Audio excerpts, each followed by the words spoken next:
Live, okay, special meeting here, Tuesday, April 26th. Let's do a Board of Public Works and Safety. And the necessity of this meeting has been with the long-term opioid settlement that we've been in and out and confused and everything. We have Manuel is here to explain the strategy and what we need to do. So do we first need to take roll or anything? Yes, you should. Yes. You should note the presence of a quorum. I can do that. Please? Mayor Cook, Yes. Jim Ake, Yes.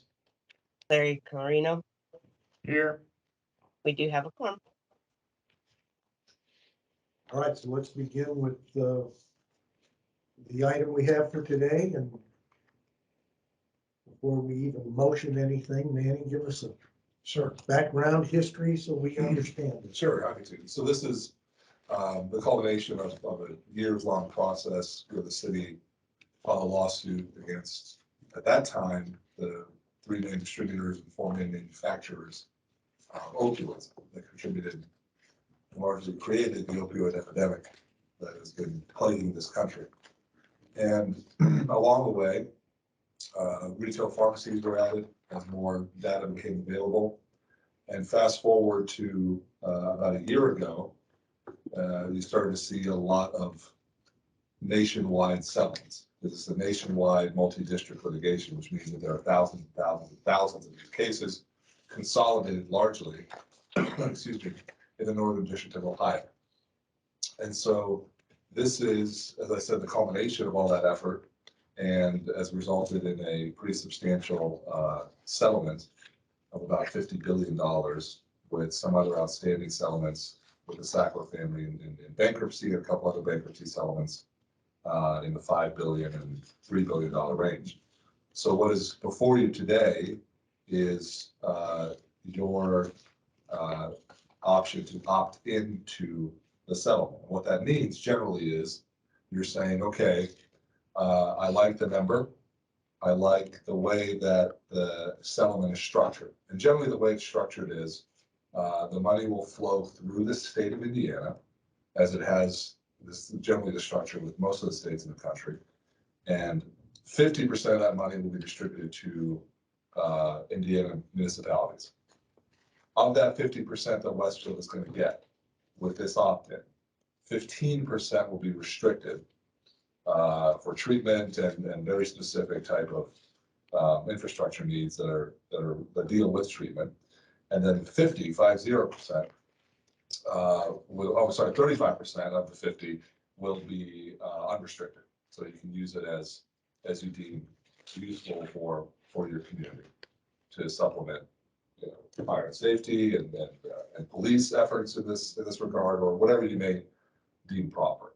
So that's a much better result than earlier, because one of the issues is, well, why the heck did we opt out to begin with? Well, you opted out to begin with because originally you were only going to get 15% restricted, and you were still going to pay the attorney's fees, which this is all on a contingent fee basis, and started out in the 20% range.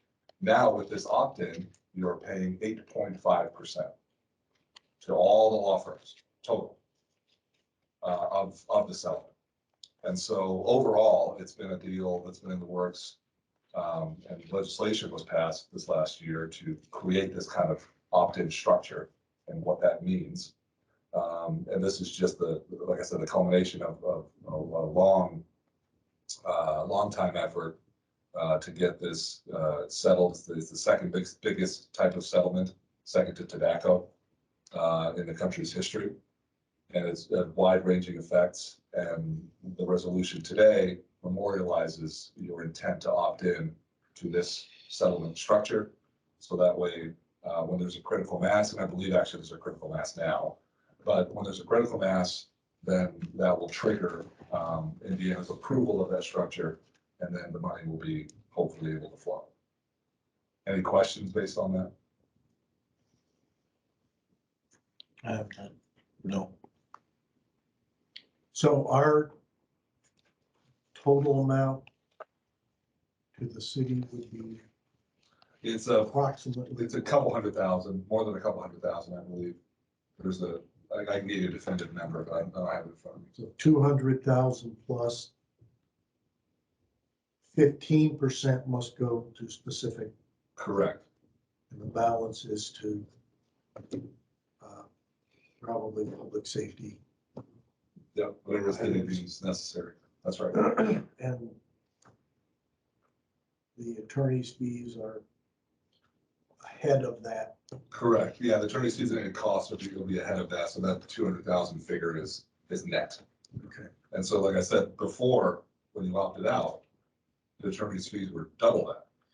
More than So double. if we decided not to do this, we don't have any costs, but we don't have any recovery.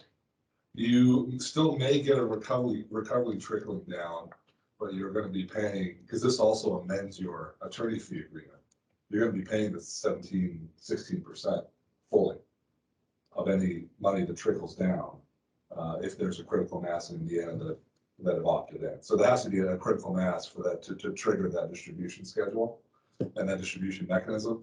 I think it's there already, but if not, it's going to get there. So this is reducing your attorney's fees. What you're doing today is you're reducing your attorney's fees and almost kind of guaranteeing that trickle down with the 15% and the 35%. So is there any downside to entering back into this agreement? No, I mean, I'd be remiss to tell you if you really wanted to, you could go back to the table and negotiate more with these law firms and maybe pay a little less. That's an option. But 8.5% is really, really good. Did the city of Westfield have its own attorney in this, or when you say attorney fees, is that's the class action attorneys, correct? Yeah, that's a great question. So that's correct. It's So not you. it's not me. Right, yeah, we Yeah, it's understand not that. me, and it wasn't, to my knowledge, it wasn't your prior city attorney, Mr. Zager. So this was a consortium of law firms. There were originally 5, and now I think there's 6. Mhm. So that 8.5% is going to them. So they're all the lawyers, the law firms representing the city of Westfield.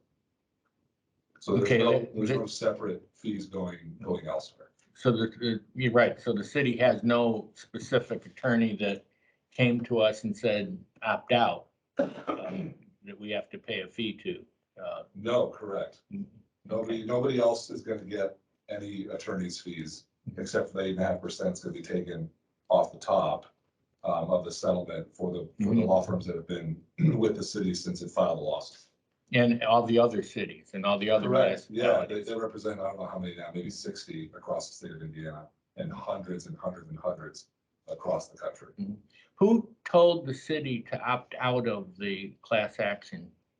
That I don't know. Or how was that determination done? That I don't know. Anybody? That was, it was Craig Duvall Okay. at the time. Mhm. They were watching this and it became,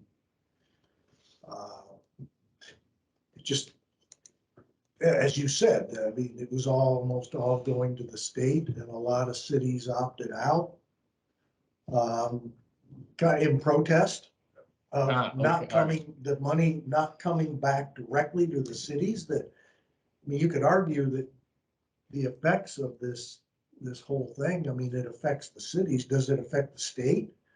Yeah, but the state doesn't run EMF program. Right. Mhm. It affects us. So it was just a typical money grab. Mhm. Nothing wrong with it. It's just the way politics works. So we all, and I remember, it's been years ago, but I remember talking to some of the other mayors where we were, we all decided that we should, Mhm. we were affected the most, we need to recover the most. So let's do this. Yeah, that was frankly good advice back then, advice we gave to clients we had. Just because it was what the municipalities always feared, even when we first started speaking to them about getting into the lawsuit. One of the first questions we always got at these meetings was, well, it's just gonna be like tobacco, isn't it?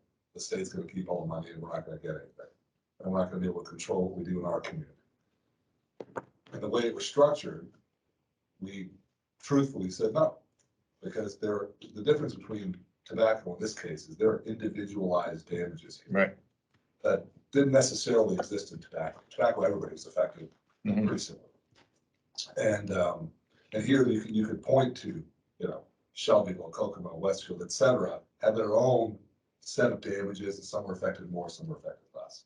So yes, the first opt-out, we said the same thing that the mayor articulated, which was, this doesn't look great for you guys. Gotcha. All that's coming is another kind of wave, it's just a prettied up tobacco distribution. And so let's maybe get back to the drawing board. And so many opted out at that time that Indiana didn't have a critical mass to approve that structure of itself. And that's why we're here in a much, much, much better position. And who then control what, or how do we control the distribution, you know, the 15% that's restricted and the 35%? Does that the council do that, or? That's a good question. Who controls? Who controls the money? So it'll be part of your kind of budget pool. The 15% control is kind of an interesting word because it tells you how you can use it, Mhm. and only that way. So that decision is gonna, you know, you hope is gonna be made by, you know, your fire chief and your police chief for the most part. Okay, But it is gonna be, I mean, the fiscal body, which is the council, is gonna be making a say about how that is implemented into the budget. okay. Do we make a recommendation or anything like that, or? I think that's a really good idea, is to have kind of a little consortium within the city that would present something to the council that says, hey, on these restricted funds, we're gonna have a whole lot of wiggle room, but here's what we think is best. Mhm. On the unrestricted funds, here's what I think will be most impactful. And you maybe have, you know, the chiefs, a couple of volunteers, that can make that recommendation. I think that's a good idea. Okay. I'm still kind of learning the ropes here of what we do, so, you know. Yeah, that's a fair question. Okay, Any That- further questions? That has no bearing on this resolution. It That's would be a correct. procedural matter we would decide That's absolutely right. Mr. going forward. Yeah, that would come way down the line, when the money comes in. Right. Okay, thank you. Questions? Can I ask a question? You may. Can you go back to what triggers the release of the funds? There's a set distribution schedule, chief, and I'm sorry, I don't have it in front of me. So how do you know when that's gonna happen though? What I'm saying is, That's already been predetermined. okay, Yeah, so good question. So based on this critical mass I keep talking about with, that was Everybody the opted in. term I was, yeah, with all these folks opting in, I think that trigger's already been met. And if not, it's gonna be met by July, because the state deadline is July for opting in. The deadline we have to meet today is separate from that. But so at the very latest, by, you know, the 1st of August, we'll know whether we have critical mass. I'm telling you right now, it's gonna be yes. Because AIM is recommending this and everybody's going through the same procedure. And so right when that hits, you'll see another communication. It's gonna kind of give you an outline of when the money comes in and how, et cetera. Yeah, good question. And I'd like to see our public safety departments come up with a suggesting a plan, and not only on the 15, but on the entire map that could be presented to council. Here's what you propose. Mhm. I need a motion on resolution 22-107, please. I'll make the motion. And a second. I'll second. Mr. Ring seconds. Any other questions? All in favor? Aye. Aye. Aye. Opposed, same sign. Resolution 22-107 passes 3-0. And just in time. All right. Any other items of business? Move to adjourn. Wait, wasn't there a second part of this on attorney fees or something? if I read the agenda right, further down. So that's the amendment to the agreement. Or the amendment to the agreement? Yeah, which is what establishes the 8.7%. So yeah, you should probably motion and accept that, or Yeah, that's a good. Consider that's a good that. Oh, I thought that was all the same thing. yeah, it's two different So, documents. that's a Oh, good- it's two different documents? Yeah. See, Okay, I actually do read the agenda. you do, thank you. I thought that was just a Yeah, all right, description. Sunday, of, but All right, okay. so we need a motion to regarding The the amendment. so moved. Jim Egg. Great, I'll second. very good. Further questions? No vote, all in favor, aye. Aye. Aye. Opposed? None. The amendment is accepted 3-0. Anything else, Mr. Clarino? Nope, that's all that's on the agenda. Motion to adjourn, So moved. second, all in favor, aye. Aye. Aye. Thank you.